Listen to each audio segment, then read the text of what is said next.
all behaviors are based on choices, and all choices are based on belief systems.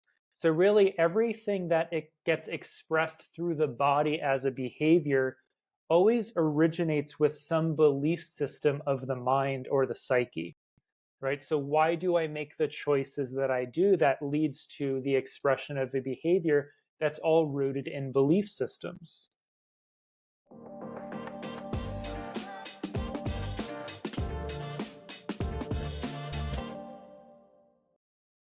Hi, this is Greg Schmaus. Welcome back to Healing the Mind with Greg Schmaus. I am your host.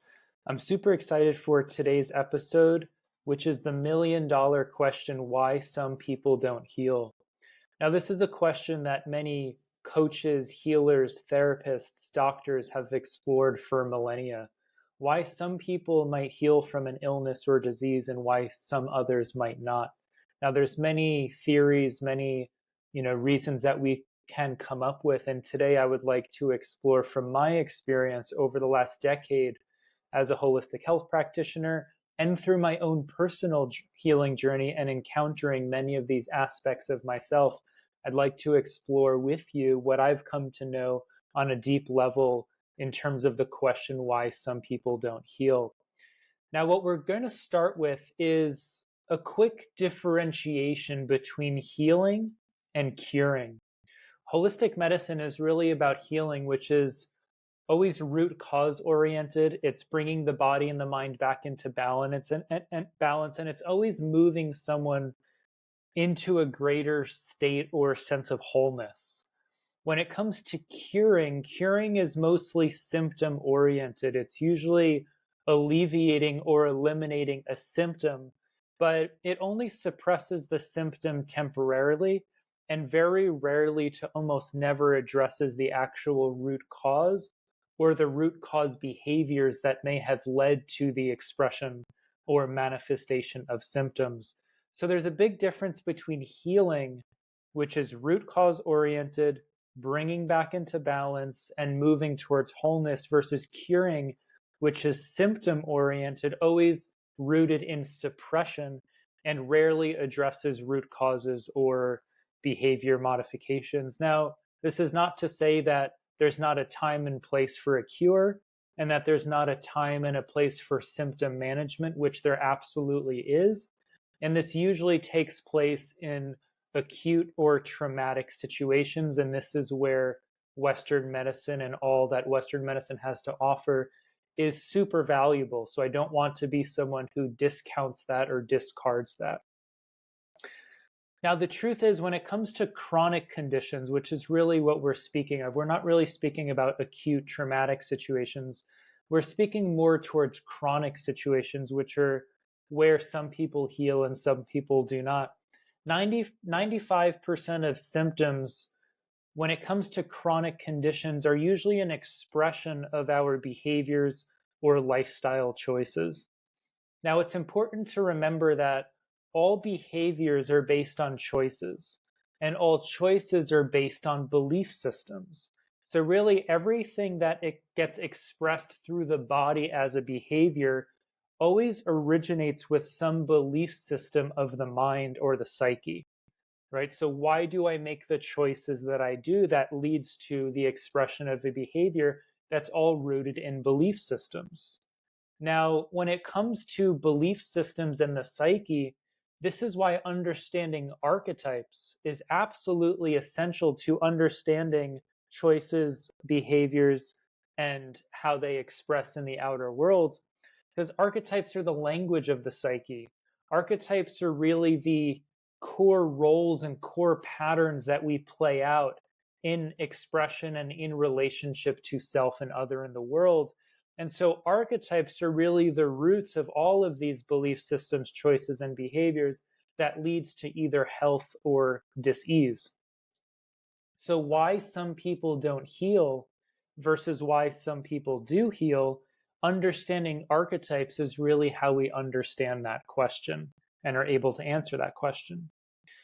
Now, Caroline Myss, who is someone that I have studied with, done professional training with, she has identified 4 survival archetypes that are deep survival forces in the psyche that all human beings have, right? So there's not one human being on this planet Earth that does not have one of these four survival archetypes. And the reason is because these four survival archetypes are your survival mechanisms. They are the aspects of your psyche that are there to keep you alive. But the challenge we run into is what keeps you alive does not necessarily help you thrive, right? So surviving and thriving are different. What can help us survive might actually sabotage our capacity to thrive. And this is the trade-off of safety and freedom, right? So the survival archetypes are there to keep you safe, but not necessarily keep you free. And from my experience, health is freedom. The reason that we have a hard time with fatigue, illness, or dis-ease is because health challenges begin to limit our freedom. The reason we don't like not feeling well or having an illness or disease is because it limits our capacity or freedom to do the things that we love to do the things that we want to do, to live our passion or live our dream. So I equate health with freedom, and the survival archetypes are what help you survive, not thrive. And it's the trade-off between safety and freedom. They keep you safe, often at the expense of your freedom. Now, these survival archetypes are the child, the victim, the saboteur, and the prostitute. And we're going to take a deeper dive into each one of them. The child represents your relationship with healthy dependence and self-responsibility, right? So a child initially, in its earlier stages of development, is more and more dependent on some caretaker, parental figure, or authority figure for its own survival. And over time, it starts to wean itself off of dependence and moves more into self-responsibility. So the child archetype is always the balance between healthy dependence and self-responsibility. The victim archetype is your relationship with power. The saboteur is your relationship with truth, fear, and what's called secondary gain, which we're going to get into in a few minutes. And the prostitute is your relationship with personal value and self-worth, right? So these are our four survival archetypes. We have the child, the victim, the saboteur, and the prostitute. And each of these archetypes are deep psychological forces that were instilled within the first 7 to 10 years of our lives that help us survive, not necessarily thrive. And there's this premise that what once kept you alive actually, and what once kept you safe, eventually holds you back from being free, from being empowered, and really expressing your full potential, right? So what once kept you alive and safe can actually be the thing that eventually kills you. And we'll get into some examples of how that could show up. So if we start with the child archetype, we're all born this helpless, powerless child, totally dependent on mom, dad, or whoever our caretakers were for our own survival. And over time, that child learns who he or she has to be in order to get its needs met, in order to get its physical needs met, in order to get its emotional needs met, and in order to secure attachments, in order to solidify secure attachments with our caretakers or our parents. So over time, like I said, we develop this sense of who do I have to be to get my physical needs met, my emotional needs met, and secure my attachments, which means safe connection, right? And over time, as children, we experience some childhood wounds, we experience pain, there's experiences where we feel unsafe, and we start to write these unconscious contracts of who we have to be. Maybe we have to become a people pleaser. Maybe we have to become a caretaker. Maybe we have to go invisible. Maybe we have to suppress our authentic expression. Whatever it might be, this is who we had to become as a way of getting our needs met. And what happens is over time, the aspects of our child archetype that felt wounded, experienced pain, or some sort of trauma almost gets frozen in time and doesn't evolve or grow past that experience. And so we might be 35 years old, but there's an aspect of our psyche that's still 7 years old and is still perceiving our reality through the lens of that 7-year-old self, who is still totally dependent on mom or dad or some caretaker for its own survival. So this could lead to patterns of self-compromise and self-sabotage as a way of ensuring that that child archetype, who still feels some level of dependence to get its physical and emotional needs met and to secure its attachment, right? So the child archetype is always the evolution from dependence to responsibility, and then balancing healthy dependence with self-responsibility. We don't want to go all into self-responsibility without healthy dependence, because the truth is we are dependent on others in the world for us to live our dream, to express ourselves, and to have a quality life. You know, the food you put on the table, the toilet you use, the bed you sleep on, these were all made by other people. So there is some level of dependence and interdependence that we have on others. Remember, there's a difference between codependence and interdependence.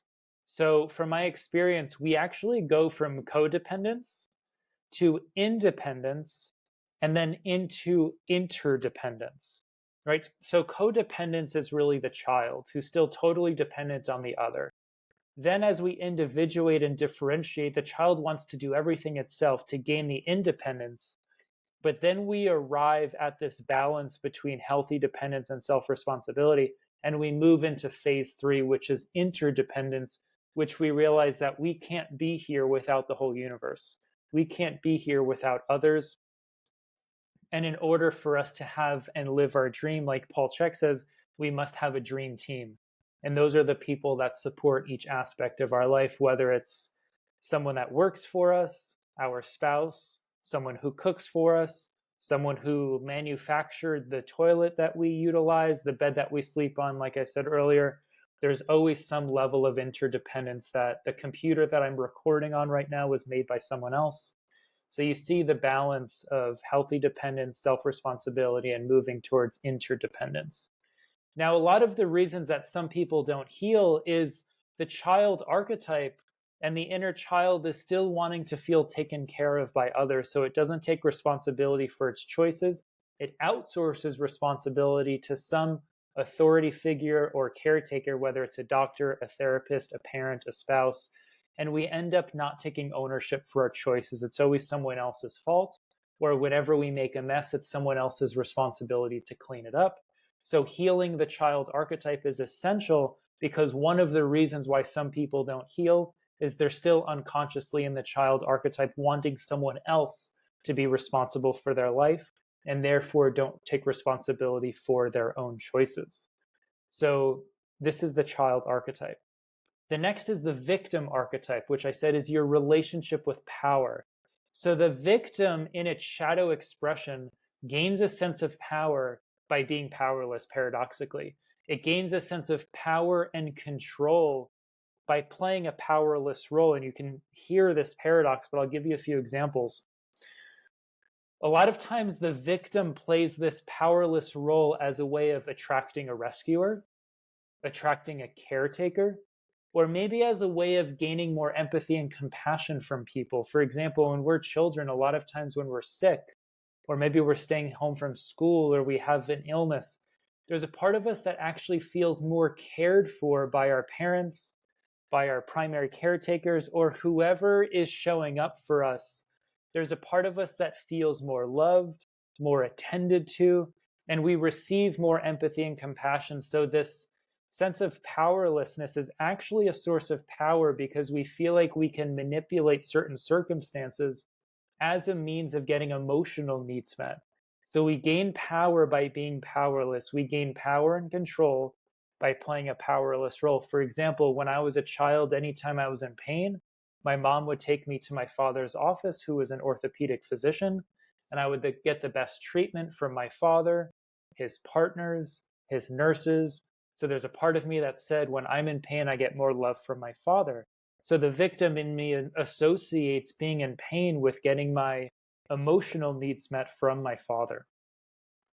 The victim is always attracting rescuers and caretakers, like I said. And in addition, the victim, when it has a belief system about itself that it is a victim, it's always looking to confirm that that's true. There's this idea of confirmation bias, which is whatever belief system or bias our ego structure holds onto or creates for itself and its own identity.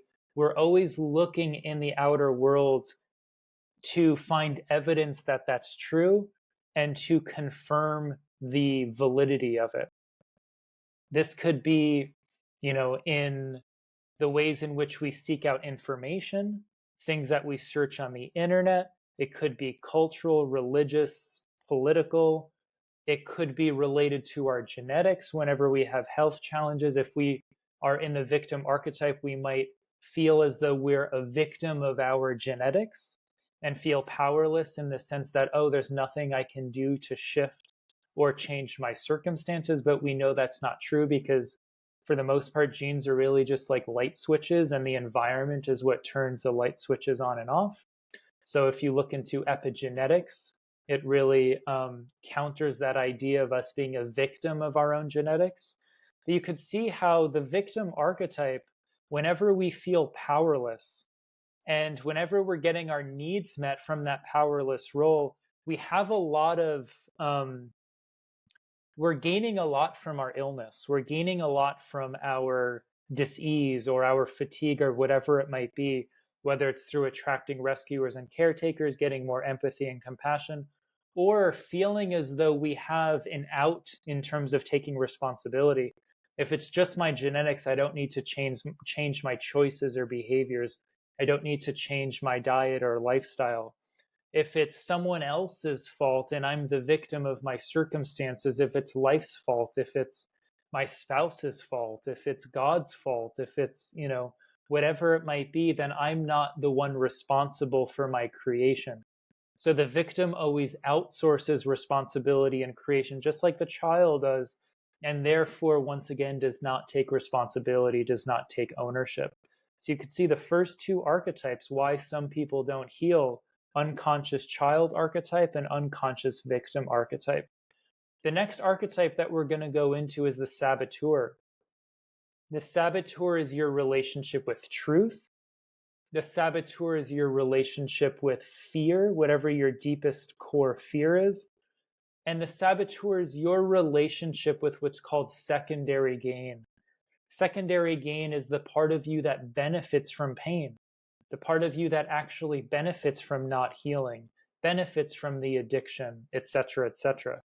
So if you find yourself in some chronic state or some chronic symptomology, and you feel like you've done everything to kind of change your diet, change your lifestyle, and you still are having a hard time breaking through and healing or resolving it, or if you find yourself having a hard time making the lifestyle choices that you could be making, I'm not going to say should, I don't like the word should, but could be making to improve your condition, we have to ask ourselves, well, why? And one of the reasons is because there's a part of us that's benefiting by not doing it. And the truth is, if there wasn't a part of us that was benefiting from sabotaging, then we wouldn't sabotage. If there wasn't a part of us that was benefiting from our addiction, we wouldn't have the addiction. So a lot of times we're always looking at the negative side of an illness, of a dis-ease, or of an addiction. One of the things that's important to look at, especially if there's unconscious patterns of self-sabotage, is what are the benefits? What part of me is benefiting from this illness, disease, or addiction? Like we said, the victim gets more empathy and compassion. The child feels taken care of by an authority, by a parent, by a caretaker. The victim feels a sense of power by being able to manipulate roles and circumstances to get emotional needs met or to attract a rescuer. Other secondary gain could be, some people might be getting medical leave from a job that they don't enjoy doing. So some people get paid time off and are actually getting paid to not go to the job or career that they don't enjoy doing, but it's something that they feel as though they have to do, right? So medical leave could be one example of secondary gain. I've had many clients who have come to me in chronic pain. And when I started to dig a little deeper, I found that there was a lot of secondary gain in their pain. And so we actually had to look at whether it's their relationships. Maybe they weren't getting emotional needs met from their spouse, and they were getting those emotional needs met through their therapist, their physical therapist, their nutritionist, their life coach, or the healers that they're going to, right? Possibly they don't feel heard by their spouse. So when they go to a doctor or a therapist, it's the first time that they feel like they're being heard and feeling seen or feeling valued on some level. So there could be emotional needs met that are not getting met in their relationship. It could be that you really just don't enjoy the work that you do. And we have to look at the possibility of a new career, doing something that you're passionate about. Because if every day you're waking up and doing something that you hate, then you're going to have some secondary gain in being sick, being ill, just like the child that fakes sick because they want to stay home from school because they don't enjoy the classes that they're taking. It's a replication of a lot of what we did in childhood. There could be belief systems that we're, once again, with confirmation bias, looking to confirm. For example, if we have a belief system that says, my illness can't be healed through natural means or by changing my diet or by exercising, it's all of my genetics, whatever it might be, then we have secondary gain in not healing in order to confirm a limiting belief we have about ourselves or about our circumstances. Another example of secondary gain is a lot of times we use fatigue, where we use illness to give ourselves a socially acceptable reason to say no or to establish boundaries. Right? A lot of times we don't give ourselves permission to say no or create boundaries